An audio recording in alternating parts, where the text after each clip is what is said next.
City news తెలుగుకి స్వాగతం. ఈనాటి వార్తా విశేషాలు. ఆంధ్రప్రదేశ్ డిప్యూటీ సీఎంగా జనసేన అధినేత పవన్ కళ్యాణ్ బాధ్యతలు స్వీకరించారు. విజయవాడలోని డిప్యూటీ సీఎం క్యాంపు ఆఫీసులో పవన్ కళ్యాణ్ తనకు కేటాయించిన మంత్రిత్వ శాఖలు Panchayati Raj, rural development, rural water supplies, అటవీ, పర్యావరణం, శాస్త్ర సాంకేతిక శాఖల బాధ్యతలను స్వీకరించారు. బాధ్యతలు స్వీకరించిన డిప్యూటీ సీఎం పవన్ కళ్యాణ్ కు ఇంద్రకీలాద్రి ఆలయ వేద పండితులు ఆశీర్వచనం అందజేశారు. బాధ్యతలు స్వీకరించగానే ఫైళ్ల మీద పవన్ సంతకాలు చేశారు. అనంతరం ఐఏఎస్, ఐపీఎస్ అధికారులతో పవన్ సమీక్ష సమావేశం నిర్వహించారు. మంత్రిగా బాధ్యతలు చేపట్టిన పవన్ కళ్యాణ్ 2 ఫైళ్లపై సంతకాలు చేశారు. మొదటి ఫైల్ ఉపాధి హామీ పథకాన్ని ఉద్యానవన సంబంధిత పనులకి అనుసంధానించి నిధులు మంజూరు కోసం తొలి సంతకం చేశారు. అలాగే గిరిజన గ్రామాల్లో పంచాయతీ భవనాల నిర్మాణానికి సంబంధించి ఫైల్పై 2వ సంతకం చేశారు. మంత్రిగా బాధ్యతలు స్వీకరించిన పవన్ కళ్యాణ్ కు జనసేన టీడీపీ నేతలు అభినందన తెలిపారు. పిఠాపురం మాజీ ఎమ్మెల్యే వర్మ, జనసేన నేత కొత్తపల్లి సుబ్బారాయుడు, నాదెండ్ల మనోహర్ తదితరులు పవన్ కు శుభాకాంక్షలు తెలిపారు.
గంజాయి డ్రగ్స్ విచ్చలవిడిగా వినియోగంపై మరియు అమ్మాయిలపై జరిగే అఘాయిత్యాలపై ఉక్కుపాదం మోపడంతో పాటు శాంతి భద్రతల పరిరక్షణ విషయంలో పటిష్టమైన చర్యలు చేపడతామని రాష్ట్ర హోం మరియు విపత్తుల నిర్వహణ శాఖ మంత్రి వంగలపూడి అనిత పేర్కొన్నారు.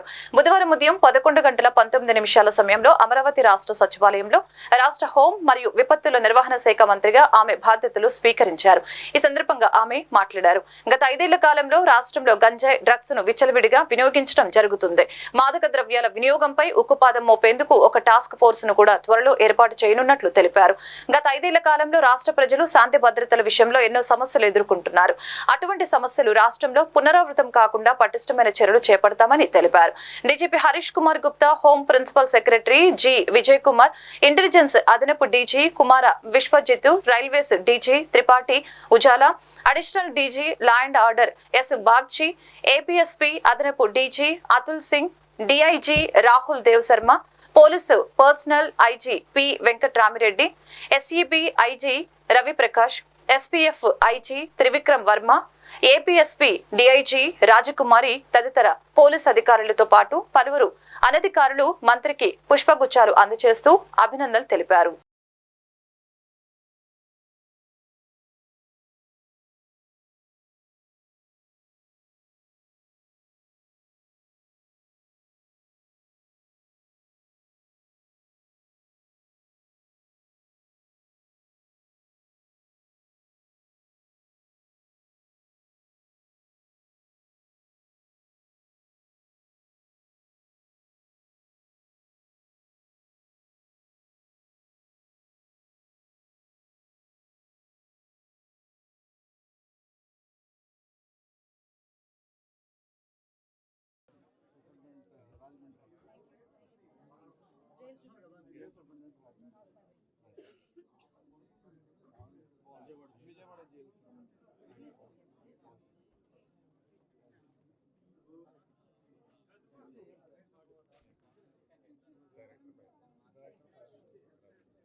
ఆంధ్రప్రదేశ్ రాష్ట్ర ప్రజల దయ వల్ల, ముఖ్యంగా పాయకరావుపేట నియోజకవర్గ ప్రజల ఆశీస్సులతో, చంద్రబాబు నాయుడు గారి ఆశీస్సులతో, లోకేష్ బాబు గారి తాలూకా మాకు కృషితో ఈరోజు ఆంధ్రప్రదేశ్ రాష్ట్ర హోమ్ మినిస్టర్గా బాధ్యతలు తీసుకోవడం జరిగింది. ఈరోజు అందరికీ కూడా మా అందరికీ కూడా గుర్తుండిపోయే రోజు. ఎందుకంటే ఎన్నో స్ట్రగుల్స్ ఫేస్ చేసి ఈరోజు అధికారంలోకి వచ్చిన తర్వాత కూడా సామాన్య మధ్యతరగతి కుటుంబానికి సంబంధించిన నేను ఒక సామాన్య టీచర్ని హోమ్ మినిస్టర్గా చేసిన చంద్రబాబు నాయుడు గారికి, లోకేష్ గారికి, పవన్ కళ్యాణ్ గారికి, ఎన్డీఏ లీడర్స్ అందరికీ కూడా, ముఖ్యంగా నా పాయకరావుపేట నియోజకవర్గ ప్రజలందరికీ కూడా పేరు పేరున ధన్యవాదాలు, నమస్కారాలు తెలియజేసుకుంటున్నా. ఏదైతే చంద్రబాబు నాయుడు గారు మా మీద పెట్టిన ఈ గురుతర బాధ్యతని సమర్థవంతంగా నిర్వహిస్తామని, దానికి ప్రతి ఒక్కరు కూడా సహాయ సహకారాలు అందించాలని నేను మనస్ఫూర్తిగా కోరుకుంటున్నా. ఏదైతే లాస్ట్ 5 ఇయర్స్లో లా అండ్ ఆర్డర్ విషయంలో చాలా ఇబ్బందికరమైన పరిస్థితులు ప్రజలందరూ ఎదుర్కొన్నారు. ముఖ్యంగా గంజాయి డ్రగ్స్ విషయంలోని కానీ, విచ్చలవిడిగా ఉన్న గంజాయి డ్రగ్స్ని నిర్మూలించడం కానీ, అదేవిధంగా అమ్మాయిల మీద జరుగుతున్న అఘాయిత్యాల మీద ఉక్కుపాదం మోపడం కానీ, రాబోయే కాలంలో లా అండ్ ఆర్డర్ విషయంలో ఎక్కడా కూడా ఎటువంటి ఇబ్బంది లేకుండా ఆంధ్రప్రదేశ్ ప్రజలందరూ కూడా సుఖ సంతోషాలతో ఉండాలని మనస్ఫూర్తిగా కోరుకుంటూ, దానికి మేమందరం కూడా కృషి చేస్తాం. దానికి ప్రజలందరి దగ్గర నుంచి కూడా సహాయ సహకారాలు అందించాలని, మీడియా పరంగా మిమ్మల్ని అందరినీ కూడా సహాయ సహకారాలు అందించాలని మనస్ఫూర్తిగా కోరుకుంటున్నాం. యాక్చువల్గా ఒక బడ్జెట్ రిలేటెడ్ సంబంధించిన మన ఓటింగ్కి సంబంధించిన బడ్జెట్ రిలేటెడ్ మీద ఈరోజు పెట్టడం జరిగింది. ఫస్ట్ బడ్జెట్ పెట్టడం జరిగింది. ఇంకా మేము కూర్చోవాలి, ఒకసారి ఒక మీటింగ్ కూర్చోవాలి యాక్చువల్గా. ఎందుకంటే చాలా ఇష్యూస్ ఉన్నాయి. ఇప్పుడు దిశ పోలీస్ స్టేషన్, ఆల్రెడీ దిశ చట్టం ఏమీ లేకుండా దిశ పోలీస్ స్టేషన్స్ అనేదాన్ని మార్చారు. ఆ దిశ పోలీస్ స్టేషన్ అనేది పేరు కూడా మార్చాలి. అట్ ద సేమ్ టైం చాలా ఇష్యూస్ ఉన్నాయి. పోలీస్ డిపార్ట్మెంట్ వాళ్ళు చాలా ఇబ్బందులు వాళ్ళు ఎదుర్కొంటున్నారు. డిపార్ట్మెంట్ వైజ్గా ఇబ్బందులు చాలా ఉన్నాయి వాళ్ళకి కూడా. ఈవెన్ ఇప్పటికీ కూడా కొన్ని పోలీస్ స్టేషన్లోని మినిమం ఎమ్యూనిటీస్ లేకుండా వాళ్ళు ఇబ్బందులు పడే పరిస్థితి కనిపిస్తూ ఉంది. అలాంటి విషయంలోని కానీ రాబోయే సిచ్యువేషన్స్లో ఇప్పుడు గాంజా డ్రగ్స్ విషయంలో ఏదైతే ఇనిషియేషన్ తీసుకున్నామో దాని మీద కూడా ఒక టాస్క్ ఫోర్స్ ఏర్పాటు చేసుకొని దాన్ని కూడా ముందుకు తీసుకెళ్లే కార్యక్రమంలో రేపు ఫర్దర్గా మేము కూడా ముందుకెళ్తాం.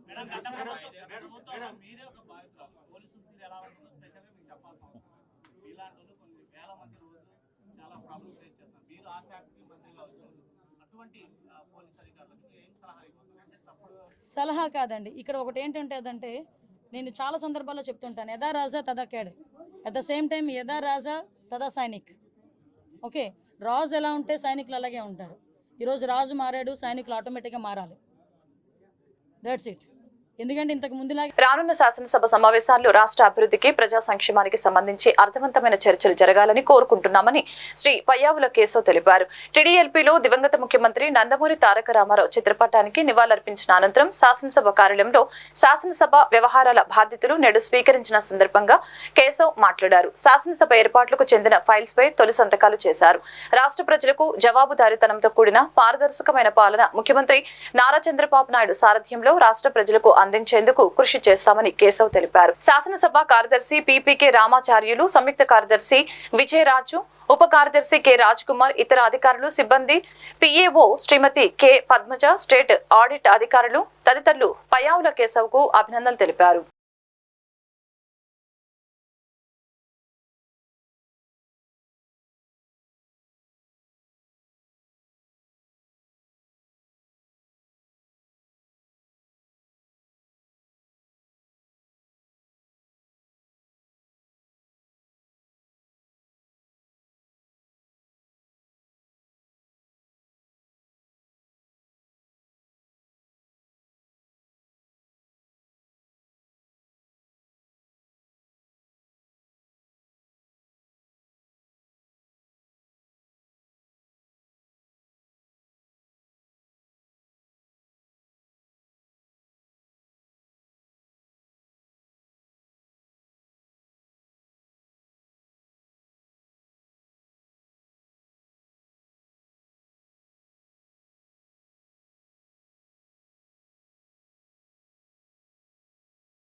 ప్రత్యేక హోదా సాధన కమిటీ చైర్మన్ తోట సంగమేశ్వరరావు విజయవాడ గాంధీనగర్ లో మీడియాతో మాట్లాడారు. ఈ సందర్భంగా సంగమేశ్వరరావు మాట్లాడుతూ గతంలో ప్రధానమంత్రి నరేంద్ర మోదీ ప్రత్యేక హోదా ఇస్తానని చెప్పిన మాట నిలబెట్టుకోవాలని, ఆంధ్రప్రదేశ్ కు రావాల్సిన ప్రత్యేక హోదాను కేంద్ర రాష్ట్ర ప్రభుత్వాలు దృష్టి సారించాలని, ప్రత్యేక హోదా విషయంలో సానుకూల స్పందన రాకపోతే జూలై 1 నుంచి 7 లోపు ప్రత్యేక హోదా సాధన సమితి ఆధ్వర్యంలో ఢిల్లీలో కార్యక్రమం చేపట్టబోతున్నట్లు తెలిపారు.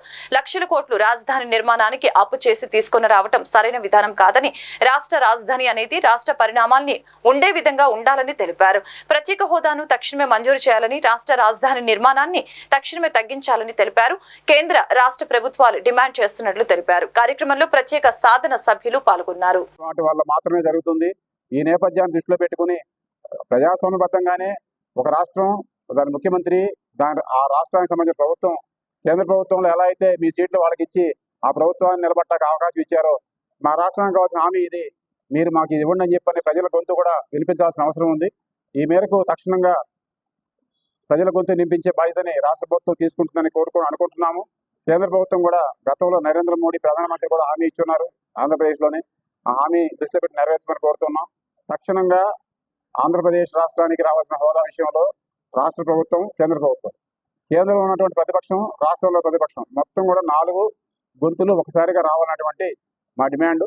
ఈ మేరకు కొద్ది కాలం వేచి చూస్తాం. రాని పక్షంలో క్రియాశీలమైన కార్యాచరణ దిశగా ముందుకెళ్ళడం జరుగుతుంది. తొలుతగా జూలై 1 నుంచి జూలై 7 లోపు, ఈ నెలాఖరులోపు కనీసపు సానుకూల స్పందన రాని పక్షంలో జూలై 1 నుంచి జూలై 7 వరకు ప్రత్యేక హోదా సాధనా సమితి ఆధ్వర్యంలో ఢిల్లీలో ఒక కార్యక్రమం వారం రోజుల పాటు చేపడదాం అనుకుంటున్నాము. ఆ కార్యక్రమానికి సంబంధించిన విషయాలన్నీ కూడా మళ్ళీ పత్రికాముఖంగా ఏ ప్రెస్ క్లబ్లో మీకు తెలియపరచడం జరుగుతుంది. అదేవిధంగా ఆంధ్రప్రదేశ్ రాష్ట్ర రాజధాని రాష్ట్రం విడిపోయిన తర్వాత 2014 నుంచి అంతకుముందు ఉన్న పెద్ద రాష్ట్రం చిన్న రాష్ట్రంగా అయింది. ఇప్పుడున్న రాష్ట్ర పరిమాణానికి తగిన స్థాయిలో కాకుండా 10 కిలోమీటర్ల పరిధిలో 33,000 ఎకరాలు కోరు రాజధాని, దాని చుట్టూ ఇటు విజయవాడ ఉంది, గుంటూరు ఉంది, అటు గన్నవరం దాకా కలిపారు, జగపేట కలిపారు. ఇదంతా పరిమాణ రీత్యా చూసుకుంటే కొన్ని వందల కిలోమీటర్లు వస్తుంది. దీనిలో రాజధాని నిర్మాణం అని చెప్పి గత 10 ఏళ్ళు గడిపిస్తూ ఉన్నారు. ఒక ప్రభుత్వం వస్తే ఇక్కడ ఉంటుంది, ఇంకో ప్రభుత్వం విశాఖపట్నం ఉంటుంది, లేదా 3 రాజధానులు ఉంటుంది. ₹1,00,000 కోట్ల పైన చెప్పి 2,00,000 కోట్లని, ఒక దశలో 4,00,000 కోట్ల దాకా అవుతుందని ఇదంతా బడ్జెట్ చెబుతున్నారు. సంక్షేమ పథకాలకు కావచ్చు, జీతాలకు కావచ్చు, నెలవారీగా అప్పు చేయకుండా రాష్ట్రం ముందుకెళ్ళడానికి సాధ్యం కాని దిశలో లక్షల కోట్ల రూపాయలు అప్పు తెచ్చే పెట్టాల్సి వస్తుంది రాజధానికి. ఈ నిర్మాణం అంతా సరైనది కాదు. రాష్ట్ర రాజధాని అనేటువంటిది రాష్ట్ర పరిమాణానికి తగిన స్థాయిలో ఉండాలి. కనుక ఇంత రాష్ట్రానికి ఇంత పెద్ద రాజధాని అవసరం లేదు. రాజధాని పరిమాణాన్ని బాగా కుదించాలని మేము డిమాండ్ చేస్తూ ఉన్నాం. అలా కాని పక్షంలో ఈ ఇంత పెద్ద రాజధాని పరిధిలో పెట్టుబడులు బాగా పెరిగిపోయి పెట్టుబడిదారులు బాగా కేంద్రీకృతం అయ్యి రాష్ట్రంలో ఆర్థిక అసమానతలు పెరగడానికి, ఆర్థిక ఆధిపత్యం పెరగడానికి కూడా కారణమవుతుంది.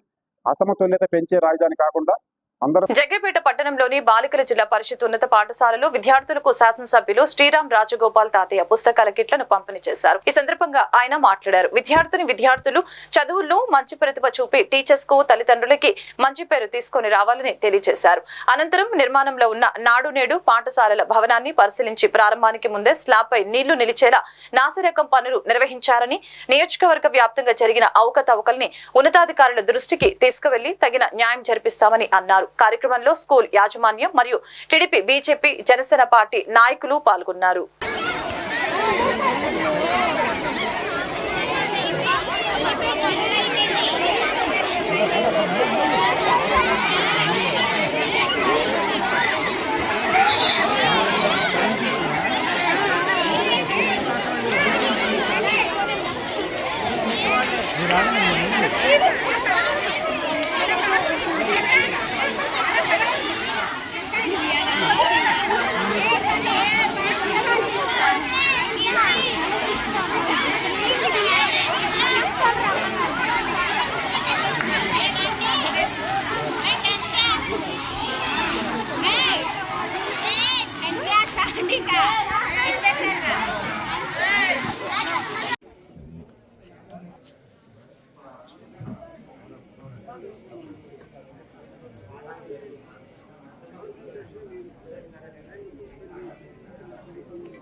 ఎన్టీఆర్ జిల్లా తిరువూరు పట్టణంలోని మదిర రోడ్డులో 15వ వార్డులో అస్తవ్యస్తంగా ఉన్న డ్రైనేజీ సమస్యను తెలుసుకుని మున్సిపల్ అధికారులతో కలిసి ఎమ్మెల్యే కొలికిపూడి శ్రీనివాసరావు పరిశీలించారు. యుద్ధ ప్రాతిపదికన డ్రైనేజీ పనులు చేపట్టాలని ఎమ్మెల్యే కొలికిపూడి శ్రీనివాసరావు అధికారుల్ని ఆదేశించారు.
ఈ వార్తలు ఇంతటితో సమాప్తం. మరొక బులెటిన్ మళ్ళీ కలుద్దాం. నమస్కారం.